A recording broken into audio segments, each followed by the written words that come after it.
Good day, ladies and gentlemen, and welcome to simmering on just a low temperature for 5 minutes before serving.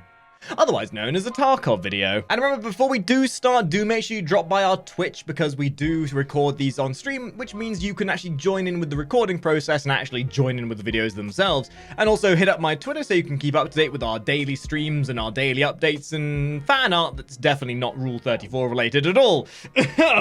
In today's video, I want to come at you with a gun suggestion. And I don't normally do this kind of thing because I prefer letting people utilize their own common sense with own preferences as to what they end up using.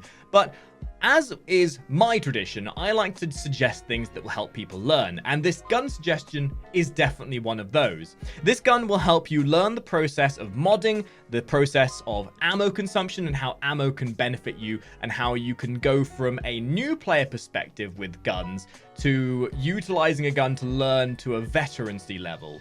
These kind of guides are here to help you how to think, not just telling you what is good and why you should use it. Instead, we're telling you how this weapon is good and why you should use it. So guys, this gun you've probably all died to a few times. You've probably all picked it up for body here or there. The AS VAL and its slightly handicapped cousin, the VSS.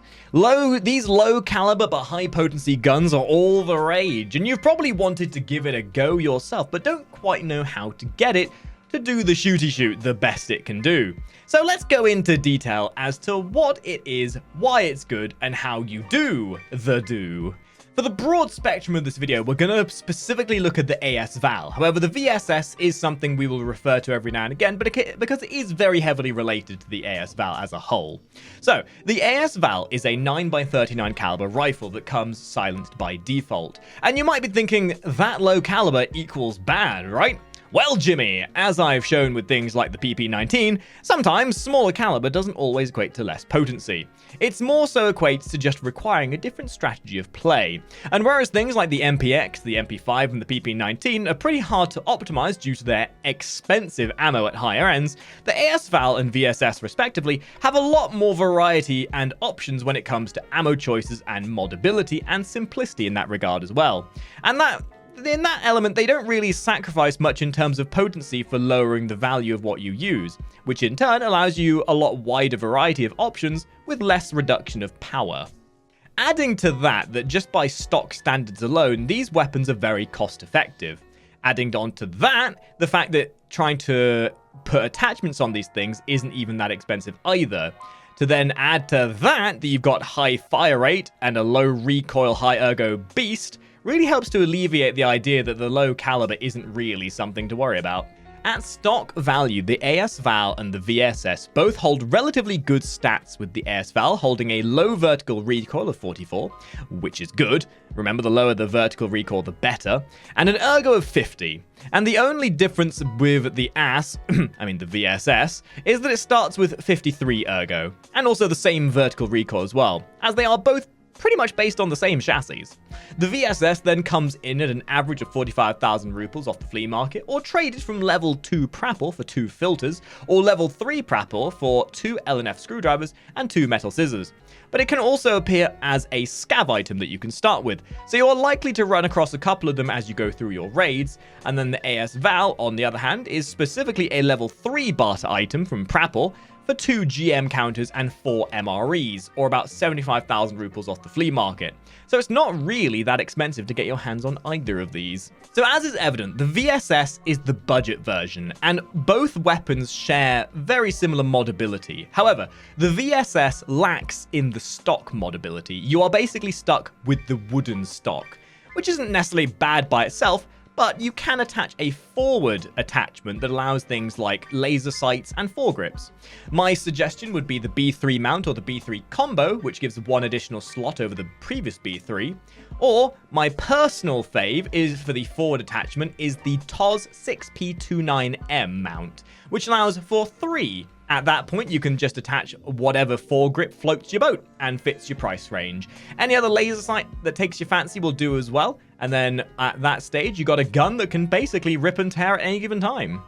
Really, when it comes to the forward mount, choose whichever is within your budget. There's really no wrong decision here, because even without any attachments, they will still have a decent amount of ergo and a decent amount of recoil control by mixture of having a low caliber and just generally being very good by their base stats alone.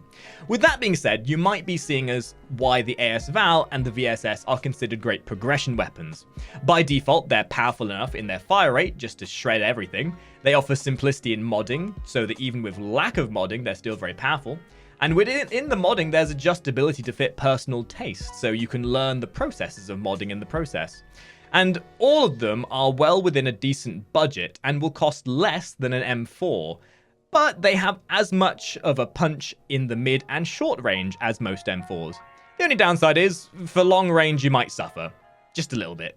But hey, for the cost and efficiency, these guns cannot be matched. Following from that, one of the only other things you can add to both the VSS and the AS VAL respectively is an option for an optic, which for me, my go-to option is always the B13 or B13 Classic, which is a super low profile mount that allows you to add one of your regular optics. Or for something a bit more low cost, you can slap an OKP7 dovetail sight on there as well. When aiming with this thing, due to the way recoil works, you generally want to aim for the top of the chest, which will then zone the gun onto the head. Admittedly, because you have such a low amount of recoil, you never really need to worry too much. So long as you're pointing in the general vicinity of the enemy's chest area, you'll generally land some decent shots. And due to the high fire rate, you'll shred most armor the enemy would be wearing as well. Now let's take a quick look at the ammo, shall we? Because the ammo and mags are one of the big reasons why this kind of setup is so sought after. And there's some myths to dismay before you set out here, because I often see this mindset where people seem to think that more expensive ammo has to be better. And in general, that is kind of true, but it's not always needed. Sometimes that extra value may not be worth the small benefit to the damage. Take the 995 round for the M4, for example. 1,400 rupees per round. That's a lot of money for a single stack, and will set you back well over 100k for a single stack. That is crazy, guys. But the next best below that is the 855A1. That stuff only costs 35,000 for a full stack, and it only deals marginally less than the 995. Admittedly, ammo optimization is all personal preference and is all down to whether you have the budget to do so. You should never feel like you're obligated to go for the highest costing ammo, because at the end of the day, a bullet to the head is a bullet to the head. Most of the time, it's going to kill them. And really, the only time where the differential in ammo type makes a massive difference is if the enemy are rocking like tier 6 and tier 5 armor. And the later you go into wipe, the more likely you are to find this, but most of the time it can be a bit map dependent as well. So just take it into consideration that ammo isn't always the definitive factor as to how well you're going to do. Taking that in mind, we can take that same mindset to most guns, especially with the 9x39 rounds, the AS VAL and the VSS. With these guns, we're looking at the following ammo types. We have the 7N9 SPP round, the 7N12 BP round, and then the SP5 and the SP6 round. Now we're going to split this into as simple terms as possible. The most cost-effective out of all of these, although not the most powerful, is the SP5. They're definitely not the strongest, but costing only 142 rupees per round and 7,000 rupees for an entire stack from Prapor, they will still shred armored fellas really easily enough. And with the mechanics we mentioned later, that we're going to be mentioning later, you got to realize that min-maxing ammo with the AS VAL and VSS isn't exactly needed like other guns, although you definitely should if you have the money to. Working with lower cost ammo is going to always be potent. Again, one of the reasons this weapon is, in my eyes, one of the best for new players and veterans alike is because, as with a lot of weapons, when you choose the lower cost item, it usually dramatically impacts your potency. But with the AS VAL and the VSS, lower value items with the ammo and attachments does not dramatically impact your potency. The AS VAL and the VSS aren't nearly as reliant on investing thousands and thousands of dollars and rupees to make them more potent. Although if you do have the money, you still definitely want to min-max where possible, but we'll cover more about that in a moment. Simply put, if you just want to start using this gun and get used to it, the SP5 round is perfect. You can blot away these rounds and not have to worry at all about you wasting so much money. But the one step up from this is the SP6, which is then 600 rupees from Prapor per round. And it doesn't bottom out quite as badly as the SP5 does at higher armor tiers. But really, with this caliber, you're not looking for the individual shot to penetrate. This weapon does not rely on the potency of the individual bullet. It's the speed in which you're firing that shreds the armor, which is why these guns tend to be so powerful, because even if you're using the lower potency ammo, the mechanics of the gun by themselves counter the lack of power. And then at the top of the chain for the ammo for this weapon is the SPP and the BP rounds, both of which sort of sport the biggest potency, but their value at 800 to 900 rupees per bullet, sometimes ranging up to 1,200, it means you'll likely end up spending more on the ammo than what you end up looting during the raid. But of course, for those with lots of disposable income, this won't be a problem, and merely seeks to illustrate the fact that these guns are great for learning with, and making upgrades to seek better min-maxing is absolutely fine. Whether it be from the ammo or the attachments, we can see why these lower caliber guns are so ferocious. Because, again, even with the lower caliber, you're still going to shred armor, you're still going to deal a significant amount of damage, and the potency difference between the SP5 and the SP6 is minimal, but they'll both still absolutely murder people. Then upgrading to the SPP and the BP rounds, you will see a small increase in potency, but take this for consideration. Killing somebody with a Gen 4 chest piece on takes 1 additional bullet by comparison to the SP6. So for that extra maybe 200,000 rupees you spent, you've only reduced 1 bullet needed to kill the enemy. And for considering the amount of bullets you're firing, is that really worth it? For some people it will be. But for those looking to learn and min-max their economy, sometimes just having a little less potency makes it a lot better in the money scheme of things. So the TLDR of all of this is use what's within your budget. The weapon itself is the key element here. The potency, the speed, and the general way this gun works will help lend to a good learning experience and to also having a very powerful weapon by itself. Modability and ammo ideology is just something you pick up as you go, and if you have the money to, you can improve it and get more potency. But by default, you have a very, very powerful weapon. So in the background, I'm going to have my personal builds for the AS VAL, and you can take those for the VSS respectively as well. You just got to keep in mind that you can't change the butt stock on the damn thing. So keep in mind again that modability on this thing is entirely down to you. Use what's within your budget. And when actually using this thing in the field, depending on your playstyle, the biggest thing is to always aim for the chest as mentioned earlier. This will naturally zero your shots on the head or the neck area. And that is just down to the fact that the recoil will naturally line your shots there.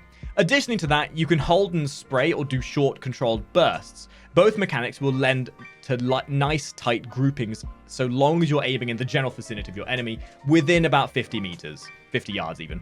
The damage from these guns is not necessarily from the individual bullet itself, as really even the strongest, most expensive bullet on its own won't do too much damage via itself to higher tier armors, especially anything beyond 100 meters. But having a fire rate of 900 rounds per minute, you will basically shred the armor through sheer numbers rather than power. Because of that, the AS VAL and the VSS make great flanking weapons, as well as a decent weapon to stand up in close quarters as well. The ideology of the VSS and the AS VAL is to utilize speed and maneuverability. Most bigger weapons will often suffer due to modding or require a lot of money to make them as powerful as possible. The great thing about the AS VAL and the VSS is that they are potent at any given time. So I hope this video has been informative to the AS VAL and the VSS. They are so powerful in their own right, guys. Seriously, if you want a weapon that will help you learn the process of modding and how powerful the progression of improving ammo types and improving modability can work, then these two weapons will show you that in dividends, more so than any other weapon, mostly because it simplifies the process. It doesn't give you 5 million different types of attachments to work with. It gives you minimalism to work from, which often helps with the learning process, because it's not worth bombarding you with, oh, there's this attachment, and you got to use this and this and this. They are a complete package from the word go, and are really worth the time of day just for the cost alone. So give them a try. Let me know the results. Let me know if you've used these weapons before. Let me know the results you've had with them. And maybe in the comments below, let me know what weapon you would suggest for a new player to learn the game with. And hopefully you've enjoyed the video. If you have, maybe like, maybe subscribe, and drop on by our Twitch sometime. We'll be happy to have you join us. And I will see all of you top hatters in the next video. Ta-ra!